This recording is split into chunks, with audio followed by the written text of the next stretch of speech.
رسوله الكريم أما بعد أعوذ بالله من الشيطان الرجيم بسم الله الرحمن الرحيم قل إن كنتم تحبون الله فاتبعوني يحببكم الله ويغفر لكم ذنوبكم صدق اللہ العظیم۔ بزرگان محترم، عزیز دوستو، ایک بڑا عام لفظ ہے، مشہور لفظ ہے، جو تقریباً کسی نہ کسی وقت روزانہ ہی ہماری زبان پہ آ جاتا ہے، اور وہ لفظ ہے محبت۔ لفظ محبت انتہائی مشہور اور معروف لفظ ہے، اکثر و بیشتر ہماری زبانوں پر یہ لفظ آتا رہتا ہے۔ یہ جو محبت ہے یہ بڑی قیمتی شے ہے، انتہائی قابل قدر یہ دولت ہے۔ جب اس محبت کی نسبت اللہ تبارک و تعالی کی طرف ہو جائے، محبت ہم اپنی ذات سے بھی کرتے ہیں، محبت ہم اپنے مال سے بھی کرتے ہیں، اور محبت ہم اپنے اہل و عیال سے بھی کرتے ہیں، اور محبت ہم اپنے اقارب اور دوستوں سے بھی کرتے ہیں۔ یہ سب محبتیں ہیں، لیکن اسی محبت کی نسبت جب اللہ اور اللہ کے رسول صلی اللہ علیہ وسلم کی جانب ہو جاتی ہے تو اب یہ دنیا کی سب سے قیمتی ترین دولت ہے۔ اس سے بڑی دولت دنیا میں کوئی پیدا نہیں کی گئی ہے۔ محبت الہی اور محبت نبوی صلی اللہ علیہ وسلم، یہ در حقیقت اس دنیا کی بنیاد ہے محبت۔ ایک روایت ہے جس کو بعض لوگ حدیث کے طور پر نقل کرتے ہیں، لیکن محققین کی رائے یہ ہے کہ یہ حدیث نہیں بلکہ یہ بزرگوں کا قول ہے۔ یہ قول اللہ کی ترجمانی کرتے ہوئے بعض بزرگوں نے کہا ہے کنت کنزا مخفیا، کہ میں ایک پوشیدہ خزانہ تھا، کوئی نہیں جانتا تھا، کچھ تھا ہی نہیں۔ فاحببت ان اعرف، میں نے چاہا کہ مجھ کو جانا جائے، مجھ کو پہچانا جائے، مجھ کو سمجھا جائے۔ فخلقت الخلق، اس لیے میں نے یہ کائنات بنا دی ہے۔ یہ پوری کائنات اللہ تبارک و تعالی نے اس لیے بنائی ہے کہ لوگ اس کائنات کو دیکھ کر، اس کو سمجھ کر اللہ کی محبت کے گرویدہ ہو جائیں۔ اسی لیے اس کائنات کا نام رکھا گیا ہے عالم۔ عالم یہ عربی زبان کا لفظ ہے جس کے معنی آتے ہیں جاننے کا ذریعہ، پہچاننے کا ذریعہ۔ جس چیز کے ذریعے کسی دوسری چیز کو پہچان لیا جائے، جان لیا جائے، اس چیز کو عربی زبان میں کہتے ہیں عالم۔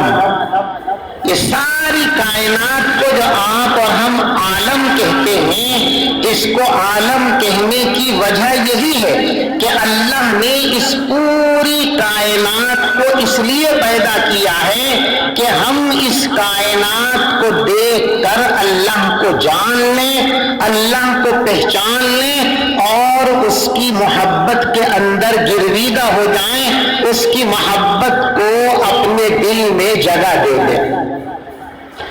تو محبت الہی اور محبت نبوی صلی اللہ علیہ وسلم یہ مومنین کا، ایمان والوں کا سب سے بڑا خزانہ ہے۔ دنیا میں ایمان والوں کے سوا اللہ سے کوئی حقیقی محبت نہ کرتا ہے اور کرتا ہے، یہ ایمان والوں کا خاص وصف ہے۔ اللہ قرآن پاک میں فرماتے ہیں والذین آمنوا اشد حبا للہ، جو لوگ اللہ پر ایمان رکھتے ہیں وہ اللہ کی بے پناہ محبت رکھتے ہیں، اتنی محبت کہ دنیا کی ہر چیز ایمان والوں کے لیے محبت الہی اور محبت نبوی کے مقابلے میں ہیش ہے، بے حیثیت ہے، کوئی معنی نہیں رکھتی۔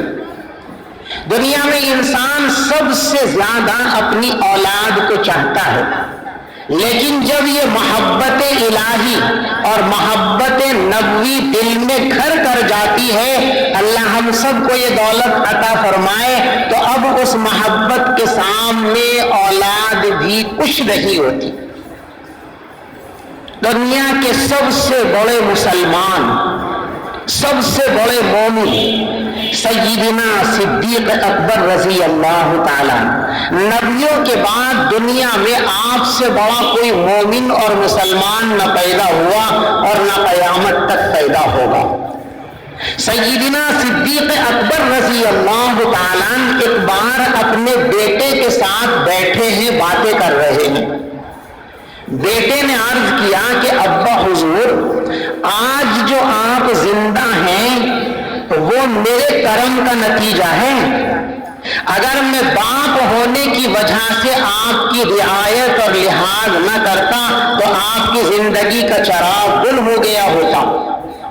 صدیق اکبر رضی اللہ تعالیٰ نے پوچھا کہ بھائی وہ کیسے؟ کہا کہ دیکھیے، جب غزوہ بدر کے موقع پر آپ رسول پاک صلی اللہ علیہ وسلم کے ساتھ آئے تھے اور میں اس وقت مشرکین مکہ کے ساتھ آیا تھا، تو فرماتے ہیں کہ کئی بار بدر کے میدان میں ایسی صورتحال پیدا ہوئی تھی کہ آپ میری تلوار کی زد میں تھے، میں ذرا سا وار کرتا آپ کی گردن کٹ کے گر جاتی، لیکن ہر بار میں نے آپ کو چھوڑ دیا کہ آپ میرے والد گرامی ہیں۔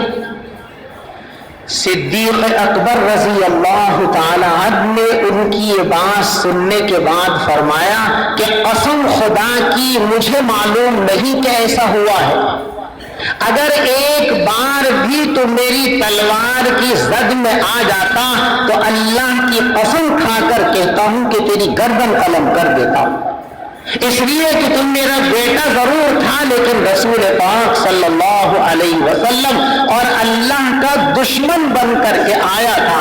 اللہ اور اللہ کی محبت کے مقابلے میں اولاد کی کیا حیثیت ہو سکتی ہے؟ تو یہ ہے ایمانی محبت، جو ایمان والوں کی بنیاد، ایمان والوں کی شناخت اور ایمان والوں کی پہچان ہے۔ حب الہی اور حب نبوی، اس میدان میں انسان جس قدر ترقی کرتا چلا جائے گا اس کی قیمت اتنی ہی زیادہ بڑھتی چلی جائے گی، یعنی اس کا ایمان اتنا ہی قیمتی، کامل اور مکمل ہوتا چلا جائے گا۔ جیسا کہ ہم سب کے آقا حضرت محمد مصطفیٰ صلی اللہ علیہ وسلم نے ایک موقع پر ارشاد فرمایا، لا یؤمن احدکم حتی اکون احب الیہ من والدہ وولدہ والناس اجمعین، کہ تم میں سے کوئی انسان اس وقت تک پکا اور کامل مسلمان اور مومن نہیں ہو سکتا جب تک کہ وہ اپنے ماں باپ، اولاد اور دنیا کے تمام انسانوں کے مقابلے میں مجھ کو اپنا زیادہ محبوب نہ بنا لے۔ جب ساری دنیا سے زیادہ محبت اللہ اور اللہ کے رسول صلی اللہ علیہ وسلم کی ہو جائے تو اب ہم یہ کہہ سکتے ہیں کہ الحمدللہ ہمارا ایمان کامل ہو گیا، ہمارا ایمان مکمل ہو گیا۔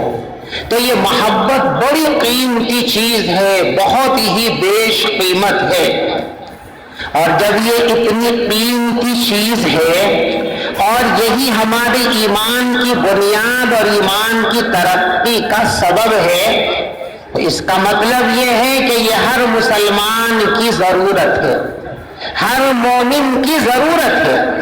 دنیا کا کوئی مسلمان، کوئی مومن ایسا نہیں ہو سکتا جس کو محبت نبوی اور محبت الہی کی ضرورت نہ ہو۔ یہ ہر مسلمان کی ضرورت ہے، ہر مسلمان کا تقاضا ہے، یہ ہر مسلمان کی دولت ہے۔ یعنی ہر مسلمان کو محبت الہی اور محبت نبوی حاصل کرنا لازم اور ضروری اور فرض کے درجے میں ہے۔ اللہ ہم سب کو یہ دولت نصیب فرمائے۔ سب کو چاہیے نا دوستو۔ اب سوال یہ ہے کہ یہ محبت الہی اور محبت نبوی صلی اللہ علیہ وسلم ہمیں کیسے حاصل ہو؟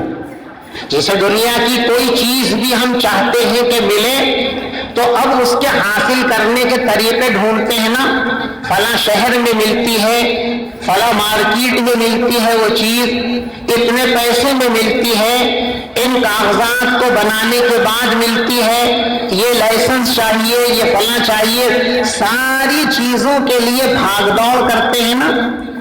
ایک آدمی کو اگر گاڑی کی ضرورت ہے تو گاڑی پانے کے لیے جتنے مراحل اس کو طے کرنے ہیں ان سب کو طے کرتا ہے، اور طے کرنے کے بعد پھر اپنی مراد کو پاتا ہے۔ تو محبت نبوی صلی اللہ علیہ وسلم اور محبت الہی جو ہماری ضرورت ہے، ہمیں اس کو پانے کے لیے بھی انتظام اور کوشش کی ضرورت ہے نا۔ جب دنیا کی چھوٹی سے چھوٹی چیز کو پانے کے لیے کچھ تدابیر اختیار کرنی پڑتی ہیں، کچھ حرکت کرنی پڑتی ہے، کچھ انتظام اور تدبیر کا سہارا لینا پڑتا ہے، تو محبت نبوی اور محبت الہی جو دنیا کی سب سے زیادہ قیمتی اور مہنگی چیز ہے، اس کے لیے بھی تو تدبیر کی ضرورت ہے، اس کے لیے بھی تو محنت کی ضرورت ہے، اس کے لیے بھی تو انتظام کی ضرورت ہے کہ نہیں ہے نا۔ بس آج کی اس مجلس میں بہت مختصر لفظوں میں آپ کو وہ تدبیر بتا رہا ہوں جس تدبیر کو اختیار کرنے کے بعد ہمارے پاس محبت الہی اور محبت نبوی کا خزانہ ہاتھ آ جائے گا۔ اور میں کیا بتاؤں گا؟ بتائی تو یہ تدبیر نبی پاک صلی اللہ علیہ وسلم نے ہے، میں تو صرف آپ کے سامنے اس کو نقل کروں گا۔ ایک حدیث پاک میں ہے کہ رسول پاک صلی اللہ علیہ وسلم ایک سفر میں تھے، دوران سفر نماز کا وقت ہوا تو آقا نے وضو کرنے کا ارادہ فرمایا، پانی پیش کیا گیا۔ رسول پاک صلی اللہ علیہ وسلم نے جب وضو شروع فرمایا اور اپنے ہاتھوں پر پانی ڈالا، اپنے چہرے پر پانی ڈالا، تو جو صحابہ کرام وہاں موجود تھے وہ لپکے اور اس گرتے ہوئے پانی کو زمین پر نہیں گرنے دیا، ہاتھوں میں لیا اور چہرے پر مل لیا، سر کے اوپر مل لیا، سیدھے کے اوپر مل لیا۔ اور جسے وہ پانی نہیں مل سکا اس نے ان لوگوں کے ہاتھ پہ اپنا ہاتھ پھیر کے منہ پہ مل لیا جن کو پانی ملا تھا۔ تو وہ حضور پاک صلی اللہ علیہ وسلم کے اس وضو کے پانی کے لیے دیوانہ وار اور شیدا بنے ہوئے لپک رہے تھے۔ تو رسول پاک صلی اللہ علیہ وسلم نے اپنے ان جانثاروں سے فرمایا، ما یحملکم علی ھذا، میرے دوستو یہ جو کام تم کر رہے ہو کہ میرے وضو کے گرنے والے پانی کو زمین پر نہیں گرنے دے رہے ہو اور اس کو اپنے ہاتھوں میں لپک کر اپنے چہروں پر مل رہے ہو، اپنے سینے اور سر پہ مل رہے ہو، یہ کام کیوں کر رہے ہو آپ؟ کیا مقصد ہے اس کا؟ یہ کام کس لیے کر رہے ہو؟ کیا جذبہ ہے اس کے پیچھے؟ قالوا، صحابہ نے عرض کیا، حب اللہ ورسولہ صلی اللہ علیہ وسلم، یا رسول اللہ ہم یہ کام اللہ اور اللہ کے رسول صلی اللہ علیہ وسلم کی محبت میں کر رہے ہیں۔ تو آقا نے ان کو فرمایا کہ دیکھو، اگر واقعی اور حقیقی محبت حاصل کرنا چاہتے ہو تو میں اس کا طریقہ تم کو بتاتا ہوں۔ محبت ایک عجیب شے ہے اور اس کو پانے کے لیے کچھ کھونا پڑتا ہے، اس کو پانے کے لیے کچھ خرچ کرنا پڑتا ہے۔ خالی علماء سے مصافحے ملا لیے، حضرت جی دعا کر دینا، حضرت جی ٹھیک ہے، اہل علم سے، بزرگوں سے مصافحہ ملانا بھی ثواب کا کام ہے، اس پر بھی اللہ بہت کچھ دیں گے، گناہ جھڑ جائیں گے۔ سب سے بڑی دولت تو یہ، بزرگوں سے دعائیں کی درخواست کرنا یہ بھی بڑی سعادت مندی کی بات ہے، میں اس کو غلط نہیں کہہ رہا، لیکن صرف ہم نے بس بزرگوں سے مصافحے کیے، دعا کی درخواست کی اور چل دیے، اس سے نہیں ملتی محبت الہی۔ محبت الہی کے لیے کچھ عملی چیزیں درکار ہیں، ان کو کرو گے تو محبت کو پاؤ گے، نہیں تو محبت کو نہیں پا سکتے ہو۔ رسول پاک صلی اللہ علیہ وسلم نے اپنے صحابہ سے کہا کہ دیکھو، اگر تم اللہ کی محبت کو پانا چاہتے ہو، اللہ کے رسول صلی اللہ علیہ وسلم کی محبت کو پانا چاہتے ہو، اور تم یہ چاہتے ہو کہ اللہ اور اللہ کے رسول صلی اللہ علیہ وسلم تم کو اپنا محبوب بنا لیں اور وہ تمہارے محبوب بن جائیں، تو تمہیں 3 کام کرنے ہیں۔ 3 کام کرو گے تو اللہ بھی تم سے محبت کرے گا، اللہ کے رسول صلی اللہ علیہ وسلم بھی تم سے محبت کریں گے، اور اللہ اور اللہ کے رسول صلی اللہ علیہ وسلم کی محبت تمہارے دلوں کے اندر گھر کر جائے گی۔ بس وہ 3 کام ہم کو اس محفل میں سمجھنے ہیں۔ پہلا کام، رسول پاک صلی اللہ علیہ وسلم نے ارشاد فرمایا، فَلْيَصْدُقْ حَدِيثَهُ إِذَا حَدَّثَ۔ اگر آپ یہ چاہتے ہیں کہ آپ کو اللہ کی محبت مل جائے، آپ یہ چاہتے ہیں کہ اللہ کے رسول صلی اللہ علیہ وسلم کی محبت آپ کو مل جائے، تو پہلا کام یہ ہے کہ سچے بنو۔ فَلْيَصْدُقْ حَدِيثَهُ إِذَا حَدَّثَ، جب بولے سچ بولے، سچ کے سوا کوئی بات مومن کی زبان پر آنی نہیں چاہیے، بلکہ اس سے آگے بڑھ کر کے کہوں کہ سچ کے علاوہ مومن کی زبان پر کوئی بات آ ہی نہیں سکتی۔ اگر کوئی آدمی خود کو مومن کہتا ہے اور پھر بھی اس کی زبان پر جھوٹ آ رہا ہے، تو اس کا مطلب یہ ہے کہ ابھی اس کا ایمان کچا ہے، ابھی اس کا ایمان ناپختہ ہے، ابھی اس کا ایمان جو ہے نامکمل ہے۔ اس لیے کہ ہم سب کے آقا حضرت محمد مصطفیٰ صلی اللہ علیہ وسلم نے فرمایا کہ دیکھو، مومن میں بہت ساری برائیاں ہو سکتی ہیں انسان ہونے کی حیثیت سے۔ مثلاً مومن چوری کر سکتا ہے غفلت میں، شرابی ہو سکتا ہے، زانی ہو سکتا ہے، لیکن فرمایا کہ جھوٹا اور خائن ہو یہ نہیں ہو سکتا۔ يُتْبَعُ الْمُؤْمِنُ عَلَى الْخِلَالِ كُلِّهَا إِلَّا الْخِيَانَةَ وَالْكِذْبَ أَوْ كَمَا قَالَ صلی اللہ علیہ وسلم۔ مومن میں ہر گناہ پیدا ہو سکتا ہے سوائے جھوٹ اور خیانت کے۔ مومن ہے تو جھوٹ اس کی زبان پر آ نہیں سکتا، مومن ہے تو خیانت اس سے ہو نہیں سکتی۔ تو سچائی اور امانت یہ ایمان کی علامت ہے، جھوٹ اور خیانت یہ نفاق کی علامت ہے، کفر کی علامت ہے۔ اللہ ہم سب کی حفاظت فرمائے۔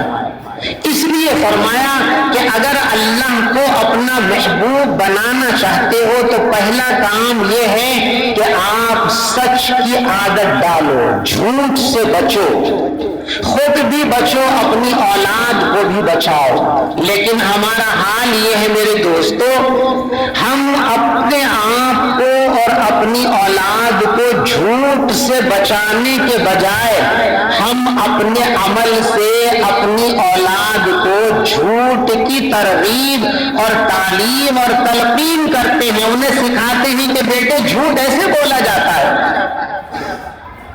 ایک چیز اکثر گھروں کے اندر آپ دیکھتے ہیں، باپ گھر کے اندر لیٹا ہوا ہے، دادا گھر کے اندر لیٹا ہوا ہے، بڑے بھائی جان گھر کے اندر لیٹے ہوئے ہیں، کوئی شخص دروازے پر آیا، کنڈی بجائی، کیا کہتے ہیں ہم بچوں سے؟ کہہ دو ابو جی نہیں ہیں، کہہ دو دادے ابا نہیں ہیں، کہہ دو بھائی جان نہیں ہیں اس وقت یہاں پہ۔ جب آج ہم ان سے جھوٹ خود کہہ کر کے بلوا رہے ہیں تو آپ اس خواب میں مبتلا ہیں کہ بڑے ہو کر کے وہ سچ بولیں گے۔ جن بچوں کی گھٹی میں آپ جھوٹ گھول گھول کے پلا رہے ہو اور پھر یہ امید رکھتے ہو کہ ہمارے بچے سچے ہوں گے، یہ احمقوں کی دنیا میں جینا ہے، خوابوں کی دنیا میں جینا ہے، یہ حقیقت کی دنیا نہیں ہے۔ حقیقت کی دنیا تو یہ ہے کہ جو بونا ہے وہی کاٹنا ہے۔ اگر اپنے ان بچوں کے دلوں میں آپ جھوٹ کی کھیتی بو رہے ہیں تو یقیناً یہ بڑے ہونے کے بعد جھوٹے ہی ہوں گے، سچے ہو جائیں بڑا مشکل کام ہے۔ گھر پہ آدمی ہے، بھائی نہیں ملنا چاہتے ہو تو صاف منع کر دو کہ اس وقت موقع نہیں ہے۔ دراصل بات یہ ہے کہ اسلامی تعلیم اور شریعت کو ہم جانتے ہی نہیں اور نہ جاننے کی ہم نے کوشش کی، ہم تو کھا لیا پی لیا، بس یہ ہماری زندگی کا ماحصل ہے۔ دین کو سیکھے، بہت بڑے دیندار بنے تو نماز روزہ عمرے کر لیے، حج کر لیے، پکے مومن بن گئے۔ علماء سے پوچھیے جو فقہ کی کتابیں ہیں، یعنی جن کتابوں میں شریعت کے قانون لکھے ہوئے ہیں، ان میں 25% حصہ کتاب کا عبادات، نماز، روزہ، حج، زکوٰۃ سے متعلق ہے اور 75% حصہ جو ہے وہ زندگی کے دوسرے شعبوں سے متعلق ہے۔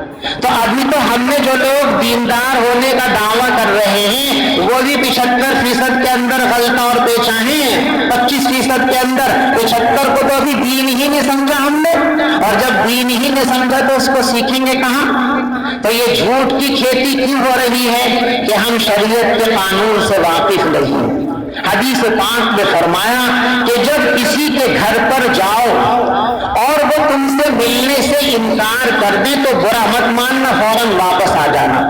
وَإِذَا قِيلَ لَكُمُ ارْجِعُوا فَارْجِعُوا، جب تم کسی کے گھر پر جاؤ اور وہ کہہ دے کہ اس وقت تو میں نہیں مل سکتا، میں آرام میں مصروف ہوں، مطالعے میں مشغول ہوں، لیٹا ہوا ہوں، اپنے بچوں سے باتیں کر رہا ہوں، نہیں مل سکتا، تو ہم بڑے ناراض ہو جاتے ہیں۔ یہ کیسے مولوی صاحب ہیں جی، بھلا ہم گئے تھے وہاں پہ منع کر دیا، یہ کیسے حاجی صاحب ہی جو ہم گئے تھے منع کر دیا، گناہ کی بات ہے۔ بھئی ہمارے غلام ہیں، وہ ہمارے نوکر ہیں کہ جب جائیں جب ہی ملیں گے، ان کے اپنے کام ہیں، تو جب جائیں اور منع کر دیں تو واپس آ جاؤ۔ لیکن چونکہ ہمارے یہاں اس کو برا مانتے ہیں تو وہ اس مجبوری کی وجہ سے اندر لیٹا لیٹا جھوٹ بولنا کہ جو ابا جی ہے ہی نہیں گھر پہ، چاچا جی گھر پہ ہے ہی نہیں، جھوٹ کی کھیتی کر رہے ہیں، اپنے بچوں کی گھٹی میں جھوٹ ڈال رہے ہیں، ان کو جھوٹ کے لیے تیار کر رہے ہیں۔ اس سے بچو میرے بھائیوں، ایک مومن کا کام ہے سچائی اور صداقت۔ جھوٹ اتنی بری چیز ہے میرے دوستوں کہ کافر بھی اپنے آپ کو ایک زمانے میں جھوٹا کہلانا پسند نہیں کرتے تھے، اور آج ہر مسلمان اس سے بے فکر ہے۔ قرآن پاک میں ایک واقعہ نقل کیا گیا ہے کہ حضرت صالح علیہ السلام کی قوم جب حضرت صالح علیہ السلام کی تبلیغ سے تنگ آ گئی تو ایک دن طے کیا کہ ان کا قصہ تمام کر دو۔ کہا لَنُبَيِّتَنَّهُ وَأَهْلَهُ، بھئی آج رات کو ہم چند لوگ جائیں گے اور اندھیرے میں اس پورے گھر کا صفایا کر دیں گے، سب کو مار دیں گے۔ اب ماریں گے تو صبح کو جب لاشیں دکھیں گی تو خاندان والوں کا خون جوش مارے گا، وہ ڈھونڈیں گے کس نے مارا، تو کیا کریں گے؟ ثُمَّ لَنَقُولَنَّ لِوَلِيِّهِ مَا شَهِدْنَا مَهْلِكَ أَهْلِهِ، پھر ہم ان کے گھر والوں سے یہ کہیں گے کہ بھئی اللہ کی قسم ہم نے تو کسی کو مارتے ہوئے دیکھا نہیں، فَإِنَّا لَصَادِقُونَ، اور ہماری یہ بات سچ ہوگی کیونکہ اندھیرے میں وار کریں گے تو اندھیرے میں کسی کو نظر تو کچھ بھی نہیں آئے گا۔ یعنی اتنا بڑا گناہ کرنے جا رہے ہیں کہ نبی کو قتل کرنے جا رہے ہیں جس سے بھیانک کوئی جرم نہیں ہو سکتا۔ اس وقت بھی ان کافروں کو یہ فکر ہے کہ ہماری طرف جھوٹ کی نسبت نہ ہو جائے، اور ایک ہم مسلمان ہیں، نماز پڑھتے ہیں، روزے رکھتے ہیں، حج کرتے ہیں، عمرے کرتے ہیں، اور ہم دین کے ٹھیکیدار ہیں، لیکن جھوٹ سے بچنے کا تصور اور خیال بھی ہم نہیں لاتے، جبکہ جھوٹ اتنی بری چیز ہے میرے دوستو کہ اس سے زیادہ بدبودار چیز کوئی پیدا ہی نہیں کی گئی۔ کوئی یہ انتہائی سڑی ہوئی چیز لا کر گلی میں ڈال دی جائے، دوسری گلی تک، تیسری گلی تک زیادہ زیادہ بدبو جائے گی، 1 میل تک بدبو نہیں جا سکتی، لیکن آدمی جب جھوٹ بولتا ہے تو اس کے منہ سے جو بدبو نکلتی ہے جھوٹی بات کے ساتھ، وہ بدبو میلوں دور تک جاتی ہے، میلوں دور تک وہ بدبو پھیل جاتی ہے۔ ہمارے آقا نے فرمایا اذا کذب العبد تباعد عنه الملك میلا من نتن ما جاء به او کما قال صلی اللہ علیہ وسلم، کہ جب کوئی انسان جھوٹ بولتا ہے تو اس کے منہ سے جو بدبو اور تعفن نکلتی ہے اس سے پریشان ہو کر یہ فرشتے جو ہمارے ساتھ ہیں میلوں دور بھاگ جاتے ہیں، اتنی بدبو پھیلتی ہے، اتنی خطرناک چیز ہے۔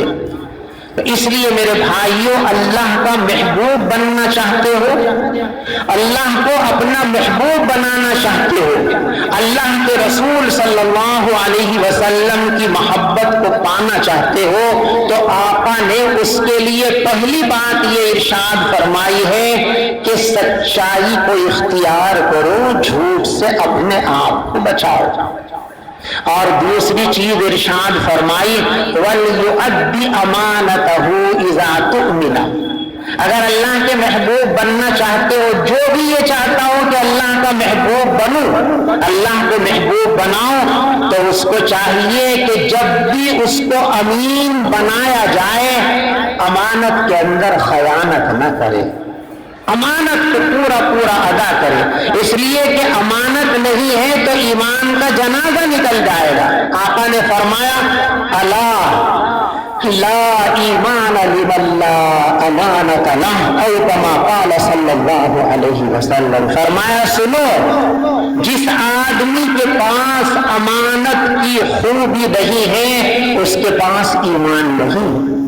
امانت ہے تو ایمان ہے، اور اگر امانت نہیں ہے تو ایمان کا خواب دیکھنا چھوڑ دو، ابھی تمہارا ایمان بیمار ہے، اس کو صحیح سالم بنانے کی فکر کرو۔ اور تیسری چیز ارشاد فرمائی وَلْيُحْسِنْ جِوَارَ مَنْ جَاوَرَهُ، اگر اللہ سے محبت کرنا چاہتے ہو، اللہ کی محبت کی دولت حاصل کرنا چاہتے ہو، تو جس کے پڑوس میں جاؤ، جو تمہارے پڑوس میں آ جائے اس کے ساتھ اچھا برتاؤ کرو، مومن ہو یا غیر مومن ہو۔ اگر غیر مسلم کی دکان آپ کی دکان کی برابر میں ہے، آپ کے گھر کے برابر میں غیر مسلم کا گھر ہے، اس کو بھی تکلیف پہنچانا حرام اور ناجائز ہے، جنت کے داخلے میں دیوار اور آڑ بن جائے گا ایک کافر پڑوسی کو تکلیف دینا بھی۔ تو ذرا سوچو، ایک مومن پڑوسی کا دل دکھائیں گے تو کیا ملے گا؟ تو فرمایا جس کے پڑوس میں رہو اس سے اچھا برتاؤ کرو۔ کیوں؟ اچھا برتاؤ نہیں کرو گے تو جنت کے خواب دیکھنا چھوڑ دو۔ پیغمبر علیہ الصلوۃ والسلام نے ارشاد فرمایا، مسلم شریف کے اندر یہ حدیث ہے، واللہ لا يدخل الجنہ، آقا فرماتے ہیں کہ میں اللہ کی قسم کھا کر یہ بات کہہ رہا ہوں کہ وہ آدمی جنت کے اندر نہیں جا سکتا۔ صحابہ حیران ہو گئے، پوچھا من یا رسول اللہ، حضرت کس کے بارے میں فرما رہے ہیں کہ وہ جنت کے اندر نہیں جا سکتا؟ ارشاد فرمایا من لا یأمن جارہ بوائقہ، جس کا پڑوسی اس کی شرارت سے محفوظ نہیں ہے وہ جنت میں جا ہی نہیں سکتا۔ کون کہہ رہا ہے؟ رسول پاک صلی اللہ علیہ وسلم، جن کی بات میں ذرا شبہ بھی اگر پیدا کر لیا تو کافر ہو جاؤ گے، ایمان سے نکل جاؤ گے۔ اس سچی ذات کا یہ اعلان ہے کہ جو پڑوسیوں کو ستائے گا وہ جنت میں نہیں جائے گا۔ اور ایک دن تو آپ نے اتنی سخت بات فرمائی، ارشاد فرمایا واللہ لا یؤمن، واللہ لا یؤمن، واللہ لا یؤمن، اللہ کی قسم وہ تو مسلمان ہی نہیں ہے، اللہ کی قسم وہ تو مومن ہی نہیں ہے، اللہ کی قسم اس کا تو ایمان ہی نہیں ہے۔ صحابہ چونک گئے، پوچھا من یا رسول اللہ، حضرت کس کے بارے میں فرما رہے کہ اس کے پاس ایمان نہیں ہے؟ فرمایا من لا یأمن جارہ بوائقہ، جس آدمی کا پڑوسی اس کے دکھ، اس کی شرارت، اس کی بدماشیوں سے محفوظ و معمور نہیں ہے، وہ اچھی طرح کان کھول کے سن لے کہ اس کا نام ایمان والوں کی فہرست میں ابھی نہیں لکھا گیا۔ واللہ لا یؤمن، واللہ لا یؤمن، قسم خدا کی وہ مومن نہیں، قسم خدا کی وہ مومن نہیں، قسم خدا کی وہ مومن نہیں جس کا پڑوسی اس کی شرارتوں اور بدماشیوں سے محفوظ اور معمون نہ ہو۔ ہم کتنی آسانی سے گھروں کے سامنے کوڑا پھینک دیتے ہیں، پتہ نہیں کیا کیا چیزیں مسلمانوں میں ایک دوسرے کو نقصان پہنچا رہے۔ ہمارا گھر صاف ستھرا رہے، برابر والا کا گندا رہے، اس کا نام ایمان ہے۔ ہمارے گھر کا تو پردہ ہو لیکن پڑوسی کی بے پردگی، اس کا نام ایمان ہے۔ کس نے بتایا آپ کو اس کا نام ایمان ہے؟ آقا تو یہ فرماتے ہیں کہ اگر کوئی شخص اپنا مکان اپنی ذاتی جگہ میں اپنے ذاتی پیسے سے بنا رہا ہے اور اس کو اس طرح بنا دیا کہ برابر والے غریب آدمی کی دھوپ اور سایہ ختم ہو گیا، کہ سردیوں میں اس کے گھر دھوپ نہیں آتی ہے اور گرمیوں میں اس کے گھر ہوا نہیں آتی ہے، فرمایا یہ آدمی مومن نہیں ہے، اس کا ایمان ابھی ادھورا ہے۔ اپنے آرام کو دیکھ رہا ہے، پڑوسی گھر میں ہوا جائے گی کہ نہیں جائے گی، پڑوسی کے گھر میں سردیوں میں دھوپ جائے گی، اس کا تجھے فکر نہیں ہے، بس اپنی بلڈنگ بنانے پر تلا ہوا تو مومن نہیں ہو سکتا۔ کچھ بھی ہو لیکن حاجی ہو سکتا ہے، نمازی ہو سکتا ہے، لیکن تو پکا مومن نہیں ہو سکتا۔ پڑوسیوں کا دل اپنے ہاتھوں میں لو، ان کو خوش کر دو، اگر وہ خوش ہو گئے تو تم پکے مومن ہو۔ ایمان کا سرٹیفکیٹ کہاں سے ملے گا جانتے ہو؟ پڑوسیوں کے پاس ہے وہ سرٹیفکیٹ۔ ایمان کا سرٹیفکیٹ کہاں ہے؟ پڑوسیوں کے گھر رکھا ہوا ہے۔ ایک شخص نے آ کر کے پوچھا کہ رسول پاک صلی اللہ علیہ وسلم یہ بتائیے کہ میں جو اپنی زندگی جی رہا ہوں یہ صحیح ہے یا صحیح نہیں ہے، اس کو کیسے جج کروں؟ میں یہ اپنے بارے میں کیسے طے کروں کہ میرا جو جینے کا انداز ہے، رہنے کا انداز ہے، وہ صحیح ہے یا غلط ہے؟ سنو کیا کہا آقا نے، فرمایا اذا سمعت جیرانک یقولون قد احسنت فقد احسنت، اگر تیرے پڑوسیوں کی زبان پر یہ چرچے ہیں کہ آدمی بڑا اچھا ہے، تو وستو اچھا ہے، تیرے پڑوسیوں نے اچھا کہہ دیا تو ہم نے بھی تیرا نام اچھوں میں لکھ لیا۔ وَإِذَا سَمِعْتَ جِيرَانَكَ يَقُولُونَ قَدْ أَسَأْتَ فَقَدْ أَسَأْتَ، اور اگر تیرے پڑوسی تجھ سے مطمئن نہیں ہیں، وہ یہ کہتے ہیں کہ یہ آدمی تو بہت خراب ہے، بہت دکھاتا ہے، دل بہت ستاتا ہے، فرمایا ہمارے یہاں بھی تو برا ہے، ہم اچھے میں تیرا نام نہیں لکھ سکتے۔ اس لیے پڑوسیوں کے ساتھ اچھا برتاؤ کرو، ان سے محبت کرو۔ میں ایک واقعہ اپنے بزرگوں کا سنا کر بات ختم کرتا ہوں۔ دیوبند کے ایک ہمارے استاذوں کے استاذ بڑے عالم گزرے ہیں، حضرت میاں اصغر حسین صاحب رحمت اللہ علیہ، جن کے نام پر دیوبند میں مدرسہ اصغریہ ہے، جو تبلیغی جماعت کا مرکز بھی ہے، بہت سے لوگوں نے دیکھا ہوگا، انہی کے نام پر وہ مدرسہ ہے۔ ان ان کے شاگرد ہیں حضرت مولانا مفتی شفیع صاحب رحمت اللہ علیہ، جن کی تفسیر کی کتاب ہے معارف القرآن، اور اب جو پاکستان کے مشہور عالم ہے مفتی تقی عثمانی، بہت سے لوگ ان کی تقریریں سنتے رہتے ہیں، ان کے والد محترم ہیں مفتی محمد شفیع صاحب رحمت اللہ علیہ، وہ میاں جی اصغر حسین رحمت اللہ علیہ کے شاگرد ہیں۔ وہ واقعہ بیان فرماتے ہیں کہ ایک مرتبہ آم کا موسم تھا، یہی جو اب چل رہا ہے، کہ حضرت کے یہاں کچھ مہمان تھے، میں بھی حضرت کے یہاں شاگرد تھا، ان کا بطور خادم موجود تھا۔ کھانا کھایا گیا اور دسترخوان پر بڑی مقدار میں آم موجود تھے، لوگوں نے آم کھائے تو بہت ساری گٹھلیاں اور چھلکے اکٹھے ہو گئے۔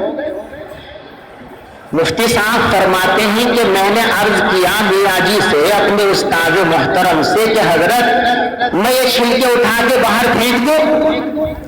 کیا کہا؟ چھلکے اور گٹھلی اٹھا کے باہر پھینک دوں؟ فرمایا محمد شفیع تم کو چھلکے پھینکنے آتے ہیں؟ میں حیران بھیا، یہ بھی کوئی فن ہے؟ یہ کوئی کتابیں کیسے پڑھنا سیکھیں گے؟ چھلکے ہیں اٹھا کے باہر پھینک دیں گے؟ لیکن استاد سے جو کچھ کہہ نہیں سکا، خاموش ہو گیا۔ فرمایا آؤ۔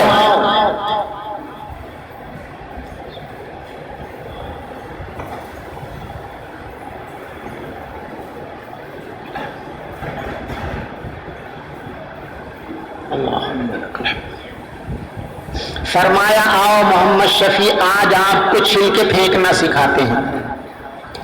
انہوں نے چھلکے لے لیے، کسی چیز میں بھر لیے، اور حضرت ان کو اپنے ساتھ لے کر باہر نکلے۔